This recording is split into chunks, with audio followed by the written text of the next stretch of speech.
This channel does not promote any violent, harmful, or illegal activities. All content provided by this channel is meant for an educational purpose only. কালীঘাটে তৃণমূলের জাতীয় কর্মসমিতির বৈঠক, মমতার ডাকে high voltage বৈঠকে ডাকা হয়নি শুভেন্দু শেখর রায়কে। আরজিকর ইস্যুতে দলের বিরুদ্ধে সরব হন বর্ষান তৃণমূল সাংসদ। সম্ভবত সেই কারণেই শুভেন্দু শেখরের সঙ্গে দূরত্ব বজায় রাখছে দল। খবর সূত্রের দলের সুপ্রিমোর সঙ্গে আগেই বৈঠকে বসেছেন সুব্রত বক্সী। দলের মধ্যে কোনো বড় রদবদলও হতে পারে আজ, খবর সূত্রের। আজ কালীঘাটে যাচ্ছেন অনুব্রত মণ্ডল। জেল মুক্তির পর প্রথমবার মমতার সঙ্গে সাক্ষাৎ, তবে বীরভূমে হুমকি হুঁশিয়ারি চলছেই। অনুব্রতর অনুগামীদের শাসানি কাজল শেখ ঘনিষ্ঠ তৃণমূল নেতার। চোখ রাঙালে চোখ তুলে দিতে জানি, ইটের বদলে পাটকেলের হুঁশিয়ারি কাজল ঘনিষ্ঠ তৃণমূল নেতা মহিম শেখের। খানাকুলে বিজেপি পঞ্চায়েত সদস্য শ্লীলতাহানির অভিযোগ, মহিলার দাবি স্বনির্ভর গোষ্ঠী মিটিং সেরে ফেরার পথে শ্লীলতাহানি করে 4 তৃণমূল কর্মী। আগেও একাধিকবার ধর্ষণের অভিযোগ এনেছিলেন বিজেপির ওই পঞ্চায়েত সদস্য। বিজেপি বিধায়ক সুশান্ত ঘোষের নেতৃত্বে রাতভর খানাকুল থানা ঘেরাও, অভিযোগ অস্বীকার তৃণমূলের। আজ থেকে বিধানসভার শীতকালীন অধিবেশন, উপভোটে ভরাডুবি হলেও ঝড় তুলতে প্রস্তুত বিজেপি। রণকৌশল সামনে রেখে দলীয় বিধায়কদের নিয়ে ঝোড়ো ইনিংসের প্রস্তুতি শুভেন্দুর। মোকাবিলায় তৈরি শাসক শিবিরও। এবার সংসদে আরজিকর ইস্যুতে ঝড় তুলতে চলেছে বিজেপি। তৃণমূলকে বিরুদ্ধে কৌশলী পদক্ষেপ বঙ্গ বিজেপি সাংসদদের। শীতকালীন অধিবেশনের প্রথম দিনই পশ্চিমবঙ্গে মহিলা চিকিৎসকদের নিরাপত্তা সুনিশ্চিত করতে নিধি প্রণয়নের দাবিতে মুলতবি প্রস্তাব আনলেন রাজ্যসভার বিজেপি সাংসদ শ্রমিক ভট্টাচার্য।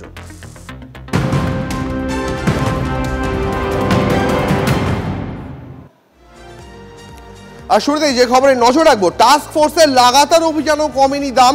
আলু পেঁয়াজের পাশাপাশি আকাশ ছোঁয়া সবজির দাম। মেয়র গৌতম দেবের নির্দেশে আজ শিলিগুড়িতে ফের অভিযান। প্রবল ক্ষোভ আম জনতার। আকাশ ছোঁয়া দাম সবজির। যখন টাস্ক ফোর্স বাজারে যাচ্ছে সেই সময় দাম খানিকটা কমছে, কিন্তু তারপরেও আবার সেই আকাশ ছোঁয়া দাম। কেন কমছে না দাম? আজ শিলিগুড়িতে ফের অভিযান। প্রবল ক্ষোভ আম জনতার।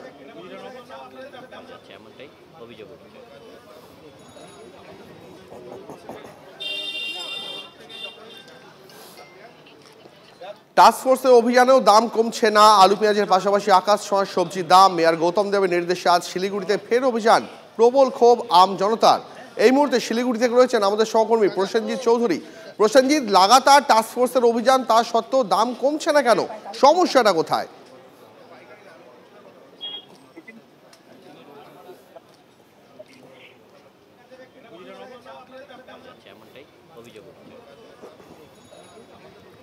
মেয়র গৌতম দেবের নির্দেশে আজ শিলিগুড়িতে ফের অভিযান। প্রবল ক্ষোভ আম জনতার। কেন দাম কমছে না জানার চেষ্টা করবো। এই মুহূর্তে শিলিগুড়ি থেকে রয়েছেন আমাদের সহকর্মী প্রসেনজিৎ চৌধুরী। প্রসেনজিৎ, টাস্ক ফোর্সের লাগাতার অভিযান হচ্ছে, খোদ মেয়র তিনি তদারকি করছেন, তা সত্ত্বেও যেটা নিত্য প্রয়োজনীয় সামগ্রী তার দাম কমছে না কেন? একদম, দেখো, উত্তরবঙ্গের বিভিন্ন বাজারে মুখ্যমন্ত্রী বলার পর লাগাতার কিন্তু টাস্ক ফোর্স আসছে, কিন্তু বাসিন্দারা বলছে দাম এতটুকু কমেনি। আলু পেঁয়াজের যে দাম ছিল, অর্থাৎ 35 টাকা, 40 টাকা, কোথাও 60 টাকা নতুন আলু, সেই দাম কিন্তু একটুও কমেনি। যে কারণে গৌতম দেবের নির্দেশে আজ ফের বাজারে এসটিএফের অভিযান। কিন্তু আজকেও এসটিএফের কর্তারা এসেছেন, কথা বলেছেন, দাম শুনেছেন, চলে গিয়েছেন। সমাধান কোথায়? আমি একবার সাধারণ মানুষের সঙ্গে কথা বলি। দাদা, আলু কিনছেন তো কত করে? এখনো তো বলছে না কিছু, বলছে দাম তো কমেনি। না, দাম কমেনি। মুখ্যমন্ত্রী বলছেন অভিযান হচ্ছে। হ্যাঁ, আশা তো করি মুখ্যমন্ত্রীর কথা কাজ হবে। এদিকে তাকিয়ে বলুন একটু।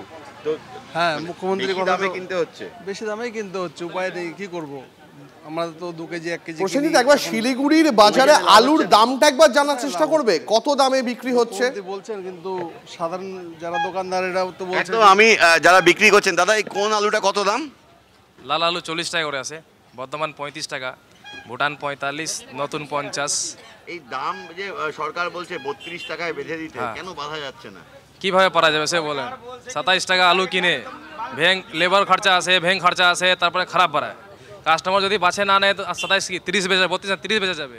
কিন্তু কাস্টমার নিজে হাত থেকে ছাড়া আমাদের হাতে নিবেই না, ওরা নিজেই বাছে নিতে চায়। ভালো আলুটাই তো নেবে, ভালো আলু নেবে। ওরা বলে পয়সা দিচ্ছি, খারাপ মাল নিবা কেন? কিন্তু আমরা খারাপ মাল করবো কি, কাকে দিব সেটা বলেন। সেইটা হিসাব আপনার করতে হবে তো।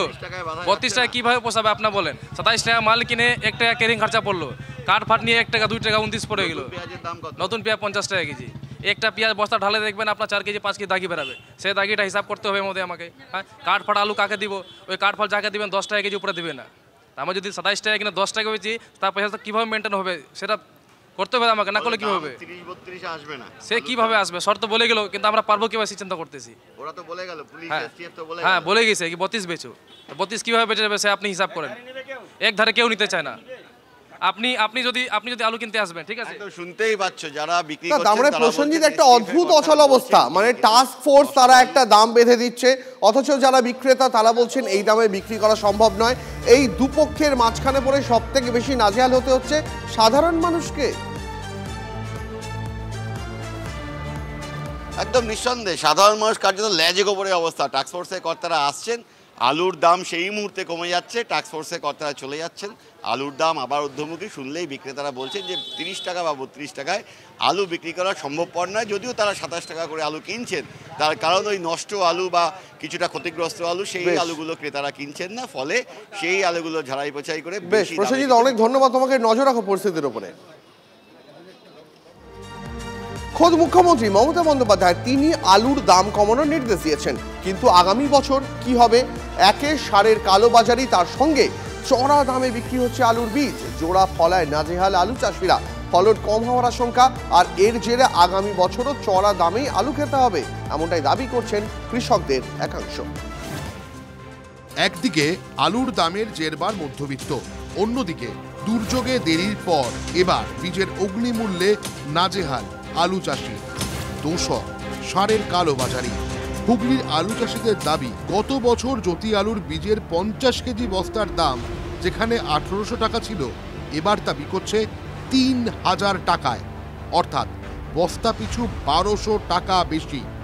অন্যদিকে চন্দ্রমুখী আলুর বীজের দাম বস্তা পিছু 4000 টাকা, গত বছর যা ছিল 2500 টাকার মধ্যে, অর্থাৎ এক্ষেত্রে দাম বেড়েছে বস্তা পিছু 1500 টাকা।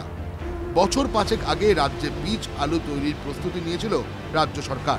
সেই প্রকল্প আপাতত 20 বাও চলে, যার ফলে পাঞ্জাবের উপর নির্ভর করতে হয় এ রাজ্যের চাষিদের। আর সেই সুযোগ কাজে লাগিয়ে মুনাফা লুটছে অসাধু কিছু ব্যবসায়ী। সবই জলন্ধরের বীজ, বীজটা পুরোপুরি তো জলন্ধরের উপর ডিপেন্ড করে, পাঞ্জাবের উপর ডিপেন্ড করে। তো আমাদের রাজ্যে বীজ তৈরি হয় না, পাঞ্জাব থেকে নিয়ে আসতে হয়। পাঞ্জাবের কিন্তু এবছর প্রচুর আলু লোড ছিল, সবাই আইডিয়া ছিল যে এবছর বীজের দাম এত হবে না, এ তো মানুষের সব আইডিয়ার বাইরে হয়ে যাচ্ছে সময়। বৃষ্টির জন্য এমনিতেই আলু চাষ পিছিয়ে গিয়েছে, তার উপর বীজ আর সারের কালোবাজারি, ফলে আগামী বছরেও আলুর দাম চড়া থাকবে বলেই আশঙ্কা চাষিদের একাংশে। খাবার আলু, যেটা খাবার আলু আমরা চাষি অল্প স্বল্প আছে, তার উপরে সরকার নিয়ন্ত্রণ করছে, বাইরে যেতে দেবে না, হচ্ছে যে এই রাজ্যেতেই বিক্রি করতে হবে, সেটার উপর সরকার নিয়ন্ত্রণ করছে। কিন্তু সরকার যে বীজ এত চড়া দাম, সার এত চড়া দাম, তার উপর কোনো সরকারের নিয়ন্ত্রণ নেই বা ভাবনা চিন্তা নেই। যদিও আলুর বীজ ব্যবসায়ী সংগঠনের তরফে দাবি, দাম তো স্বাভাবিকই আছে, চড়া দাম নেই, একদমই বীজ রিজনেবল দামে আছে। চাষি যে দামে চাষের আলু বেচছে সেই লেভেলে তারা এই আলুটা পেয়ে যাচ্ছে। আলু চাষের মরশুমেই আলু বীজের মূল্য বৃদ্ধিতে জেরবার আলু চাষিরা, কিন্তু নিয়ন্ত্রণ কিভাবে? দামটা আমাদের কন্ট্রোলের মধ্যে নেই। আমরা যেটা করতে পারি যে আমাদের উৎপাদিত বীজ পর্যাপ্ত কৃষকদের মধ্যে সাপ্লাই দিতে পারি। এখন পাঞ্জাব থেকে বীজ নিয়ে এসে কিছু অসাধু ব্যবসায়ীরা তারা কালোবাজারি করছে, সে ব্যাপারেও আমরা নজরে রাখছি। খুচরো মার্কেটে খাওয়ার আলুর দাম বাড়লেই প্রশাসনিক তৎপরতা লক্ষ্য করা যায়। দাম নিয়ন্ত্রণ করতে মাঠে নামে সরকার, কিন্তু যে আলু উৎপাদন করার জন্য বীজ আনতে হয় অন্য রাজ্য থেকে, সেই বীজের দাম নিয়ন্ত্রণে কিন্তু সরকারের কোনো ভূমিকা লক্ষ্য করা যায় না, এরকমই অভিযোগ হুগলির কৃষকদের। হুগলি থেকে ক্যামেরা সন্দীপের সাথে সনদ, TV9 বাংলা।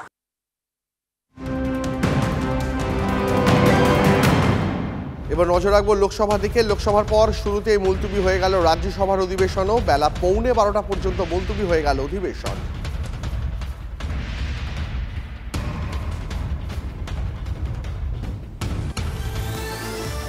শীতকালীন অধিবেশন শুরুর আগে নাম না করে কংগ্রেসকে তীব্র নিশানা করলেন প্রধানমন্ত্রী। মানুষ যাদের প্রত্যাখ্যান করেছে তারাই সংসদে শোরগোল করে, নিজেদের সঙ্গীদেরও বিতর্কে অংশ নিতে বাধা দেয়। চড়া সুরে রাহুল ব্রিগেডকে এই ভাষাতেই মিথলেন প্রধানমন্ত্রী মোदी। दुर्भाग्य से कुछ लोगों ने अपने राजनीतिक स्वार्थ के लिए जिनको जनता ने अस्वीकार किया है, वे संसद को भी मुट्ठी भर लोगों के हुड़दंगबाजी से कंट्रोल करने का लगातार प्रयास कर रहे हैं और देश की जनता उनके सारे व्यवहारों को काउंट करती है और जब समय आता है तो सजा भी देती है और परिणाम स्वरूप जनता को बार बार उनको रिजेक्ट करना पड़ रहा है।